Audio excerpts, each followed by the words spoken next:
창세기 17장을 보시면 할례에 관련된 이야기가 나옵니다. 아브람이 할례를 받는데 할례를 받는 그 17장 이전까지 그 배경이 어떻게 되냐면 아브람이 자신의 아내 사레가 간청을 합니다. 그리고 아내 사레의 말을 듣고 아이를 낳는데 다른 사람을 통해서 아이를 낳는데 그 아이가 이스마엘이죠. 이스마엘이 태어난 이후로 13년 동안 하나님께서 말씀이 없으십니다. 그런 배경 속에서 이제 17장이 들어가는 거예요. 아마도 지난 13년 동안 아이가 자라가는 이스마엘이 13살까지 자라는 그 과정 속에서 아브라함의 마음은 이 아이를 통하여 하나님께서 우리 집안을 유지시키겠구나 라는 생각이 가득했을 것입니다. 뭘 보면 아냐면 창세기 17장 내용을 보시면 하나님께서 너와 너의 아내 사라를 통하여 아이를 놓게 될 거야 라고 하는 말씀을 듣고 아브라함이 어떻게 해요? 웃고 그리고 어떻게 해요? 하나님 그냥 이 아이 말고 저에게 예전에 주셨던 이스마엘에게 복을 내려주세요 라고 하는 이야기들을 보면 아브라함이 아무래도 마음속에 이제 자신의 아내를 통한 아이가 아닌 이스마엘을 통하여 유지될 것이다 라는 생각을 했던 것 같습니다. 그런데 창세기 17장 할례를 받는 할례를 행하라 라고 하는 내용이 앞에 어떻게 하나님께서 13년 만에 나타나셔서 뭐라고 말씀하시냐면 나는 전능한 하나님이라고 말씀하십니다. 그리고 조금 전에 말했던 아브람과 사레라고 하는 이름을 아브라함과 사라라고 하는 이름으로 바꿔주시고 그리고 좀 전에 얘기했던 것처럼 할례를 행하라고 말씀하시죠. 할례를 행하라고 말씀하시면서 이렇게 말씀하십니다. 창세기 17장 10절에 너희 중 남자는 다 할례를 받으라. 이것이 나와 너희와 너희 후손 사이에 지킬 내 언약이니라 라고 말씀하시죠. 뭐라고요? 너와 너희 자손들이 지킬 내 언약이다. 여러분 여기서 중요한 건 하나님이 언약을 체결하시고 하나님이 그 모든 것들을 지키신다는 거죠. 그래서 아브라함을 말할 때 우리 이렇게 말합니다. 무슨 조상? 믿음의 조상.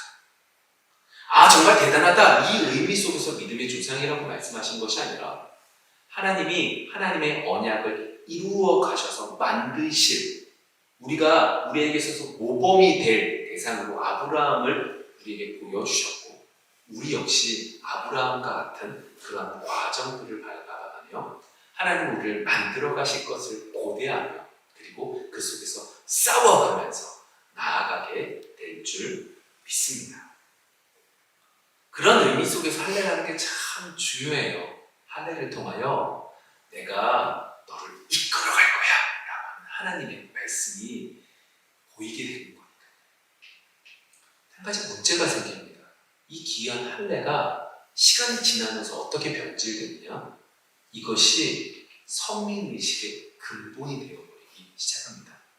우리는 이 할례를 통하여 하나님의 백성이 되었어. 너희들은 그것이 없지. 너희들은 그런 축복을 못 받은 사람들이야.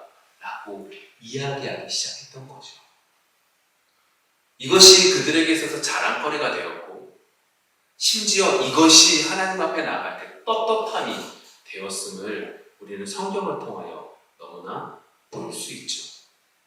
분명히 신명기서 10장에서만 해도 할례를 행하는데 어디에 행하라? 너의 마음에 행하라 라고 말씀하셨는데 신명기서의 말씀도 창세기 17장의 말씀에 그 속에 내 언약이라고 말씀하신 그 하나님이 말씀하신 그 말씀도 제대로 받지 못하고 그렇게 변질시켜 버린 것들을 보게 되죠. 오늘 우리는 이 부분에 대해서 함께 말씀을 나눠보기를 원합니다. 하나님께서 베풀어 주신 은혜를 우리가 가지고 있는 알량한 지식과 알량한 생각으로 은혜를 깨닫지 못하고 도리어 우리 속에 그것들이 벽이 되어서 은혜가 우리에게 제대로 투영되지 못할 때 오늘 말씀을 통해서 어떻게 되냐? 하나님은 또 다른 은혜를 이렇게 허락해 주심으로 그 깨닫지 못하는 것을 깨달을 수 있도록 베풀어 주시는 하나님이다 라고 하는 것을 살펴보기를 원합니다.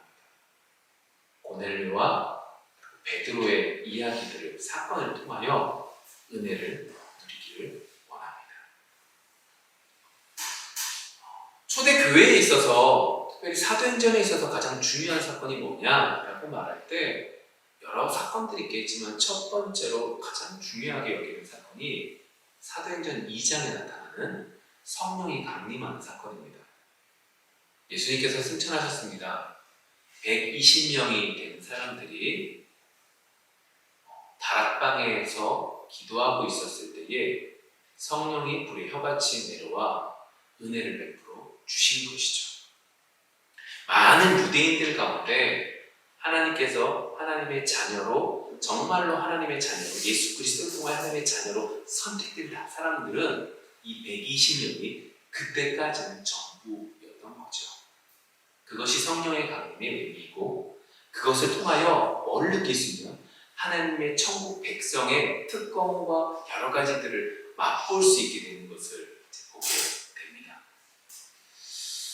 그런데 그 사건 못지않게 중요한 사건이 오늘 성경 본문의 사도행전 10장의 사건입니다. 그렇게 오순절날 유대 그리스도인들에게 나타난 그 성령의 역사가 똑같이 이방인들에게 나타난다는 겁니다. 아니, 이방인들 가운데 고넬료라고 하는 사람에게 그의 가정 속에 성령이 임했다라고 하는 것은 무슨 의미냐면, 많은 유대인들 가운데서도 하나님이 이 120명을 통하여 천국 백성으로 삼아주셨던 그 징표가 동일하게 누구에게도요? 이방인들에게도 나타났다. 이방인도 이제 하나님의 자녀가 될 수 있다라고 말씀하고 계시는 거죠. 그러니까 말라기서 오늘 새벽에 다루었지만 말라기서 1장에 야, 너희 유대인들, 너희 제사장들, 너희들이 온전한 예배를 드리지 않는구나, 온전한 제사를 지내지 않는구나, 너희들 성전문을 닫았으면 좋겠다. 닫아라. 대신 많은 이방인들에게 곳곳에서 하나님께 제사함으로 하나님께서 하나님께 영광 돌리는 사람들이 늘어나게 될 거야 라고 말씀하신 그 말라기서의 말씀이 오늘 사도행전 10장에서 정말 고넬료 집안을 통하여 이루어지게 되는 거죠. 하나님의 뜻은 이렇게 컸습니다. 하나님의 뜻은 유대인들뿐만 아니라 우리 모두에게, 아니 지금 이 자리에 앉아있는 우리들에게도 이 은혜가 주어지게, 이 은혜를 허락해 주신 것이 하나님의 계획이었고 하나님의 뜻이었습니다. 그런데 아쉽게도 유대 그리스도인들에게 있어서 그때까지 예수님을 통하여 복음을 들었던 그 유대인 사회 속에 있었던, 유대인들 사회 속에서 괴로움을 당하고 너 예수님 믿지? 너 예수 믿지? 라고 하는 그 말 때문에 핍박당하고 괴로움을 당했던 그 사람들만이 아닌 이방인들도 하나님의 백성이 될 수 있구나 라고 하는 말씀이 그들이 가지고 있었던 지식과 생각 안에서는 도저히 불가능한 일이다 보니까 그것을 받지 못하고 있었던 상황인 거죠. 뭐라고요? 예수님 때문에 고난당했다니까요. 핍박받았다니까요. 그런데 그들이 그들의 생각을 뛰어넘지 못한다는 거예요. 말라기서의 말씀도, 그리고 신명기서의 말씀도, 그리고 창세기서의 말씀, 그 모든 것들을 자신이 가지고 있었던 생각과 지식 때문에 그것들을 넘어가지 못하게 된 거죠. 그런데 어떻게 해요? 하나님은 또 다른 은혜를 준비하십니다. 그게 누구예요? 베드로라고 하는 사람을 통해서 준비하시죠. 그 초대교회의 지도자였던 이 베드로를 통하여 하나님은 이 유대 그리스도인들 사회 속에서 이방인들도 하나님의 자녀가 될 수 있구나 라고 하는 걸 머리로가 아니라 진정으로 받게 하나님 준비하시고 만들어 가시는 거죠. 초대교회 속에서 베드로의 역할이 얼마나 컸습니까? 그가 한번 말씀을 전했을 때 성령이 역사하셔서 정말로 많은 사람들이 주께로 돌아옵니다. 당장 10장 전에 9장만 보셔도 죽은 사람도 그리고 중풍병자도 하나님께서 베드로를 통하여 낫게 해주시죠. 베드로는요, 큰 성령의 역사하심을 맛봤으며 뿐만 아니라 베드로는요, 예수님을 3번 부인했다가 예수님께서 그를 안아주셨던 것도 맛봤던 사람입니다. 그런데 그렇게 은혜를 잃었던 이 베드로조차도 자신의 생각 안에서 멈춰있게 되고 자신이 가지고 있었던 지식 속에서 멈춰있어서 전혀 생각해 본 적이 없는 그 일들에 있어서 하나님께서 은혜를 베풀어 주시기 위해서 준비하고 계시는 거죠. 그것이 뭡니까? 오늘 창세기 10장의 내용을 보면 나타납니다. 1절, 2절에 이렇게 말을 하죠. 가이사랴 지역에 있는 로마 군대 속에 아달리아 백부장 고넬료를 준비하십니다. 이렇게 자세하게 얘기했던 이유는 그 백부장이 그냥 그 현지인으로 로마인이 되었고 현지인으로서 백부장이 된 게 아니라 정말로 전통적인, 정말로 이탈리아에서 온 정말로 온전한 이탈리아인으로서 백부장이다 라고 하는 의미를 말하고 있는 것이고, 이 사람이 어떠한 사람이냐라고 말하고 있을 때 1절, 2절에서 그가 하나님을 경외하고 사람을 많이 구제한 사람입니다 라고 이야기하고 있습니다.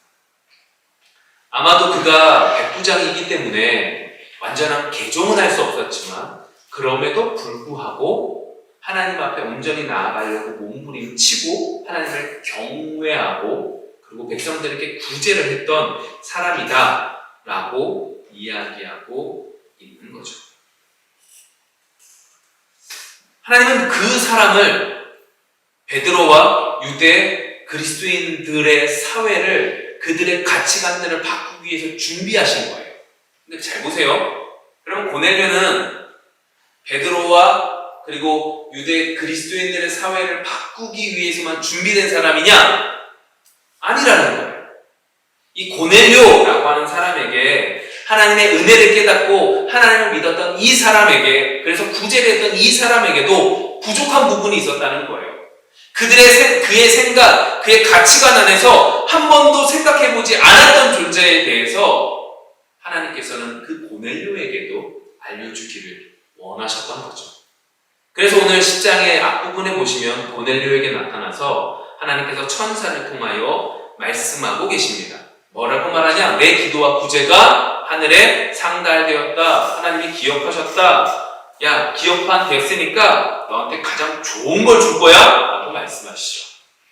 그리고 하신 말씀이 뭐냐? 너 지금 백부장이지? 천부장 될 거야? 너 군단장 될 거야? 라고 말씀하신 것이 아니라, 야, 너 정말로 너의 기도와 구제가 하나님에 상달되었으니까, 하나님이 기억하셨으니까 너 저기 있는 베드로를 데리고 와서 그의 말을 좀 들어라 라고 하는 말씀을 하시죠.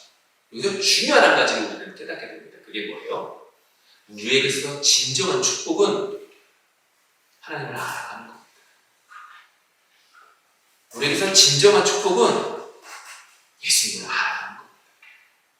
여기서 한 가지 부딪히죠. 우리는 예수님을 알고 하나님을 아는데 분명히 조금 전에 고넬료에게는 천사를 통하여 가장 좋은 것 줬다 라고 말씀해서 복음을 듣게 하시는데, 우리는 복음을 알고 있음에도 불구하고 왜 우리에게는 가장 좋은 것이 되지 못하냐 라고 하는 것이 우리에게 문제 제기가 되는 거예요. 그것에 대해서 오늘 우리가 지금까지 했던 이야기들을 통해서 보면 뭐가 되는 거예요? 우리에게 있어서 우리의 생각과 우리의 지식이 하나님의 은혜가 은혜되지 못하게 만들고 있는 것은 아닌지 되묻기를 원합니다. 여러분, 우리보다 더 많은 은혜를 누렸던 베드로도 그의 생각을 꺾지 못했어요. 예수님이 3번 물어봄으로 그의 마음에 위로해 주시고 그가 도전받게 하시고 은혜를 베풀어 주셨던 그 베드로조차도, 많은 기적을 일으켰던 하나님의 도구로 사용되었던 그 베드로조차도 그의 생각을 꺾지 못해서 더 큰 은혜를 깨닫지 못하는데 우리는 오죽하겠습니까? 여러분, 그러한 것들 속에서 다시금 제 본문으로 돌아가 볼게요. 그런 문제제기를 가지고 본문으로 다시 돌아가 보시면 결국 하나님은 어떻게 하시냐? 고넬료에게는 고넬료대로, 베드로에게는 베드로대로 자신의 한계, 자신의 생각, 자신의 지식, 전통이라고 하는 그 모든 것 속에 갇혀있는 것들을 깨트리기 위해서 이 사람을 만나게 하시고, 하나님은 이 두 사건들, 이 두 사람들에게 동시에 그 모든 일들을 주관하게 하시고 인도하셔서 어떻게 해요? 하나님 더 크게 준비하고 계심을 보게 됩니다. 은혜 가운데 더 큰 은혜로 나아가게 해주시는 하나님을 볼 수 있게 되는 거죠. 잘 보세요. 근데 고넬료에게도 베드로에게도 정답을 정확하게 알려주세요? 알려주지 않으세요? 알려주시는데 그 알려주심이 어떻게 해요? 온전하게 정확하게 깨닫지는 못하는 거죠. 여러분 보세요. 그러한 것들 속에서 오늘 성경 속에 이제 베드로에게 어떻게 그 정답을 알려주시는지 좀 볼게요. 베드로가 지금 고넬료에게, 하나님이 천사를 통해서 고넬료에게 베드로를 데리고 와 라고 하는 얘기를 했어요. 베드로를 데리고 와요. 그냥 데리고 오면 문제가 해결됩니까? 아니에요. 지금 베드로에게 있어서 그의 머릿속에는 단 한 번도 생각해 본 적이 없는 문제예요. 이방인들에 대한 생각은 해본 적이 없는 문제라고요. 왜요? 이미 자신의 지식과 자신의 생각과 자신의 가치관과 자신의 전통 속에서는 그 문제는 이미 결론이 났고 정답이 있는 거예요. 그래서 베드로가 오지도 않겠지만 온다 할지라도 그것이 큰 해결이 되지 않는 거죠. 그런데 하나님께서는 이 베드로를 준비하세요. 그리고 오늘 10장의 내용 속에서 보시면 하나님께서 비몽사몽간에 베드로에게 환상 속에서 보자기 하나를 내려주시고 그 보자기 안에 뭐가 있어요? 그 사람들이 생각하는 부정한 짐승들, 부정한 새들, 그러한 부정한 것들이 가득 있는 거죠. 심지어 어때요? 살아있어요. 그걸 하나님께서 뭐라고 하세요? 먹으래요, 주님께서. 여러분, 여러분들의 입장에서 한번 생각을 해보세요.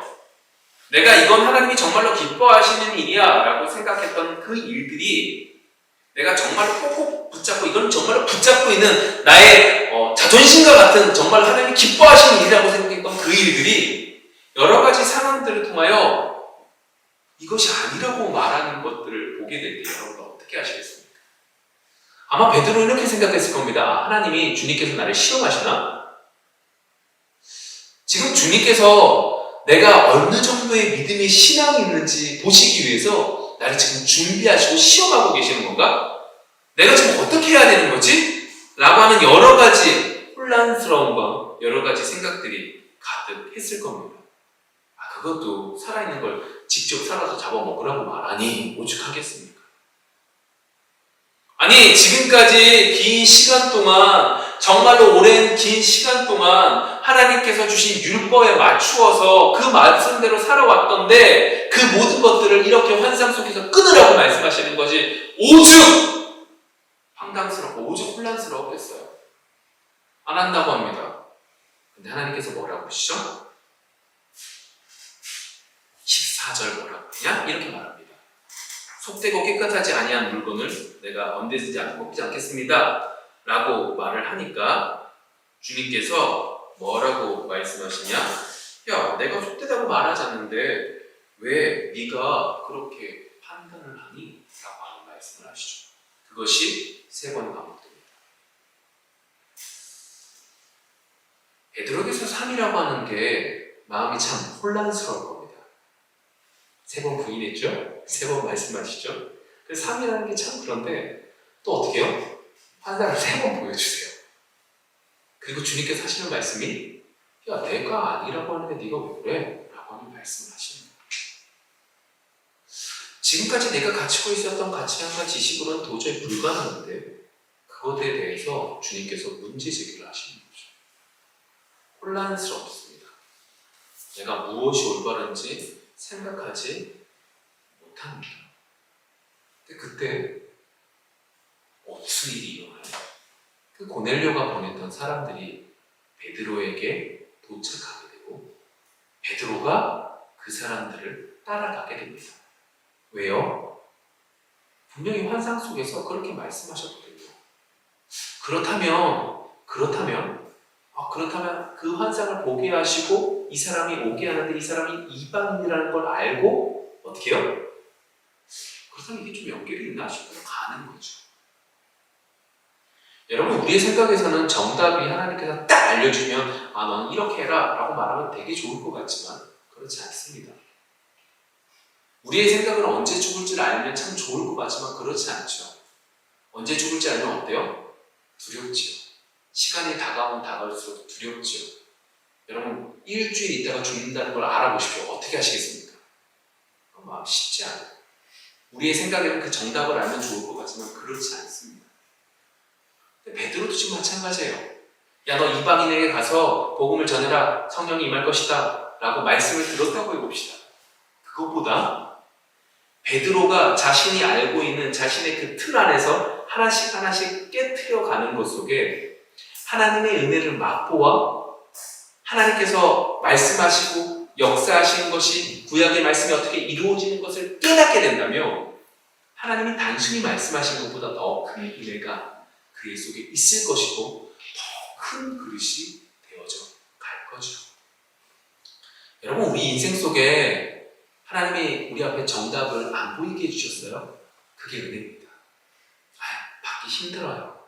말이 쉽지. 이 말처럼 어려운 말이 어디 있고 이 말처럼 정말로 공허한 말이 어디 있습니까? 그러나 예수를 믿는 우리에게 있어서 이 삶 속에 있는 모든 것들은 하나님 우리에게 가장 좋은 것들을 주시는 것을 믿을 수 있는 우리가 되기를 원합니다. 주님 앞에 못 믿겠습니다 라고 고백할 때에 주님께서 우리의 마음을 고쳐주셔서 믿을 수 있게 인도해 주실 줄 믿습니다. 자, 그렇게 고넬료의 집에 따라오게 됩니다. 그리고 얘기하죠. 내가 원래 이방인 집에 오지 않는데 환상을 통해서 그런 일들이 있었다. 그래서 내가 왔다. 이 말은 그들에게 성령이 임하고 그들 속에 그들의 하나님 말씀을 깨닫고 은혜가 충만한 것을 이룰 것이다 라는 걸 확신하고 온 게 아니에요. 그냥 하나님께서 환상 속에 말씀하셨고 그 속에서 지금 그 자신의 틀 안에 있는 것들이 문제 제기가 돼서 열려져 있고 그런 속에서 왔는 그 이야기를 하고 있는 거죠. 그리고 오늘 성경 속의 이야기들을 좀 볼까요? 33절부터 35절의 말씀을 한 절씩 교독해 볼게요. 내가 곧 당신에게 사람을 보내었는데 오셨으니 잘하였나이다. 이제 우리는 주께서 당신에게 명하신 모든 것을 듣고자 하여 다 하나님 앞에 있나이다.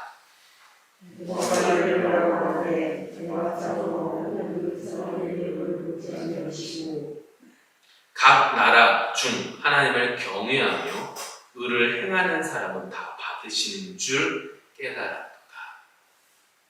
이게 무슨 얘기냐면 고넬료에게 와요.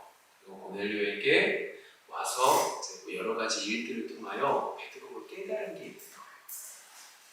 하나님의 백성, 이스라엘 백성도 아닌 이방인인 이 고넬료가 하나님 앞에 말씀을 온전히 받으려고 당신이 하는 그 모든 말씀은 하나님이 천사를 통해서 당신을 부르셨으니까 그 모든 말씀은 하나님의 말씀인 줄 알고 제가 받겠습니다 라고 하는 신앙의 고백을 하는 거예요.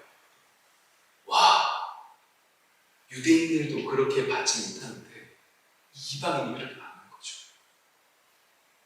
자신이 생각할 때는 어디 감히 저런 이방인들이 라고 생각했던 그들이 하나님 앞에 은혜를 누리는 거예요.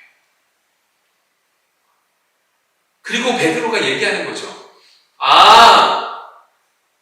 내가 지금까지 많은 은혜를 누렸고 많은 은혜를 누려서 내가 참 하나님께 감사하며 살았는데 이게 하나님의 뜻의 전부가 아니네. 주님은 너무너무 크시고 하나님은 너무너무 크셔서 이 이방인들 너희들에게도 하나님은 말씀하시고 역사하시는구나. 모든 사람들은 다 하나님께서 받아주시는구나. 더 나갈까요?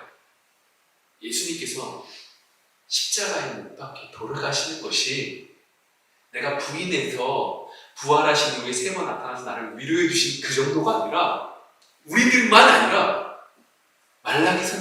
말라기서에 쓰여져 있던 것처럼 모든 사람들이 예수님 때문에 하나님께 나아갈 수 있게 되는구나 라는 걸 깨달았다. 내가 알고 있는 주님, 내가 알고 있는 하나님 정도가 아니라 더 크신 하나님이 있음을 베드로는 지금 깨닫게 됩니다. 여러분들, 만약 여러분들이 베드로 같은 똑같은 상황인 거예요. 여러분들, 우리에게서 가장 기쁨이 뭔지 아세요? 예수 믿을 때 가장 기쁨이 하나님을 알아갈 때 가장 기쁨입니다. 여러분들에게 그 은혜가 있기를 원해요. 하나님을 알아갈 때 주어지는 그 기쁨이 여러분들에게 있기를 원해요. 우리에게 있어서 하나님을 알아간다는 건 우리가 가지고 있는 틀, 우리가 가지고 있는 그 지식을 넘어선 우리의 머리로 판단할 수 없는 더 크신 하나님을 맛보아 그 하나님이 주시는 은혜가 우리에게 주어질 때 우리 속에 있는 문제가 해결돼서 기쁜 게 아니라 해결되지 않았지만 하나님 그 한 분만으로 그분을 생각할 때 뜨거운 마음이 일어나 우리의 마음이 변화될 줄 믿습니다. 베드로는 지금 그걸 누리고 있는 거예요. 내가 은혜 많이 누렸다고 생각했더니 하나님 앞에 기적도 도구로 사용되었고 말씀을 선포할 때도 역사가 일어났어요. 그 정도가 아니라 이방인들에게도 복음을 전하는 그 하나님을 맛보아 알게 됩니다. 더 나아가 어떻게 해요? 44절 이렇게 말합니다. 베드로가 이 말을 할 때에 성령이 말씀 듣는 모든 사람에게 내려오십니다. 와, 성령까지 내려오는 거예요. 우리에게만 주어졌다고 생각했던 그 유대 그리스도인들에게만 주어졌다고 생각했던 그 성령이 이방인들에게도 주어지는 거예요. 심지어 유대교로 개종하지 않는 사람들에게도 주어지는 거예요. 와, 그 성령이 임한 걸 보니까 뭐가 되는 거예요? 이들 역시도 하나님의 자녀라는 걸, 천국 백성이라는 걸 이 베드로는 확신하고 이렇게 세례를 베풀게 되는 거죠.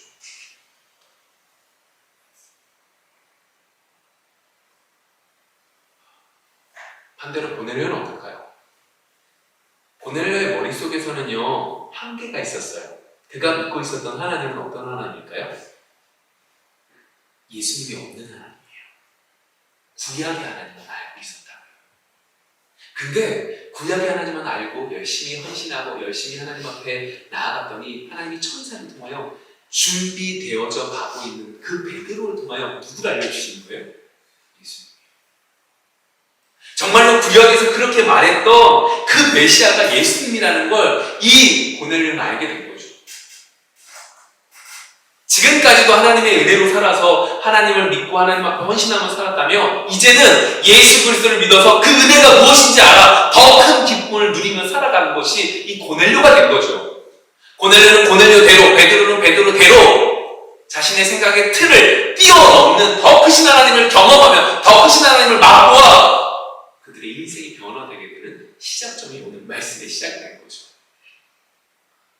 여러분, 오늘 이번 한 주가 여러분들에게 그런 은혜가 있기를 원해요.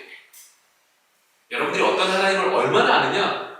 그것도 물론 중요해요. 그것을 더 많은 하나님을 알기 위해서 공부도 하고 성경도 읽고 여러 가지를 하지만 여러분들이 믿는 하나님이 얼마나 크냐 작으냐? 저 사람은 저렇게 많이 했는데 나는 왜 이렇게 적게 하냐? 상관없어요. 하나님 앞에서는 다 도찐 개찐이에요. 우리에게 중요한 건 내가 얼마나 많이 하는 말이 얼마나 그게 아니라 내가 알고 있는 그 하나님보다 더 크신 하나님을 이번 한 주 동안 만나주실 줄 기대하며 나아갈 수 있는 여러분들이 되어지기를 원합니다. 단순히 그냥 기대하지 마세요.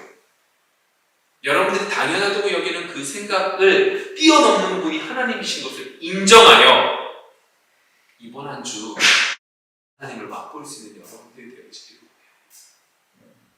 이번 주에 하나님께서 이 말씀을 주셨다 하는 거 이렇게 이 은혜를 허락해 주시겠다라고 하는 하나님의 뜻인 것을